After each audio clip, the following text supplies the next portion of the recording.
آپ صلی اللہ علیہ وسلم فرماتے ہیں کہ جو آدمی ہر فرض نماز کے بعد آیت الکرسی پڑھے تو اس کے درمیان اور اس کے درمیان اور جنت کے درمیان ایک موت حائل ہے.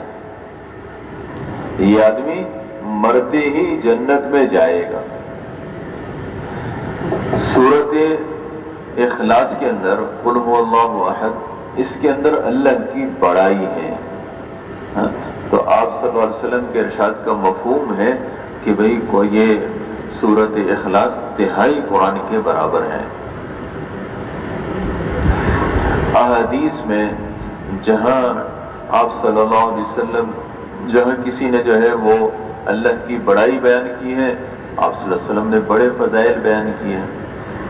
ایک حدیث میں آتا ہے کہ جو آدمی دن میں یا رات میں یہ کہتا ہے اللہم لک الحمد حمدا دائما مع دوامک ولک الحمد حمدا خالدا مع خلودک ولک الحمد حمدا لا منتہى له دون مشیتک ولک الحمد حمدا دائما لا يريد قائله الا رضاک وَلَكَ الْحَمْدُ حَمْدًا عِنْدَ كُلِّ طَرْفَةِ عَيْنٍ وَتَنَفُّسِ كُلِّ نَفْسٍ.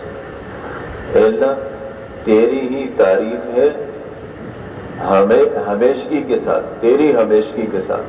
جیسے تو ہمیشہ ہے ایسے تیری ہی تعریف ہمیشہ رہے، اور تیری ایسی تعریف کہ جس کا انتہا تیرے چاہت کے علاوہ بالکل نہ ہو، مسلسل ہوتی رہے. اور تیری ایسی تعریف کہ جس کی کہنے والا اس کا مقصد ایک تیری رضا ہو. اور اے اللہ ہر پلک جھپکتے تیری تعریف اور ہر سانس کے ساتھ تیری تعریف.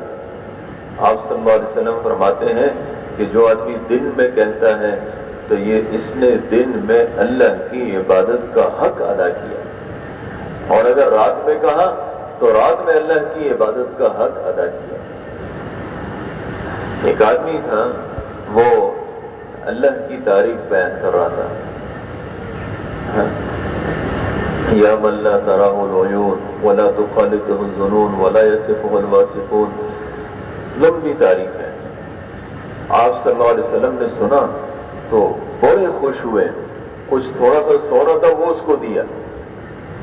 فرمایا تم نے بڑے اچھے انداز سے اللہ کی تعریف بیان کی.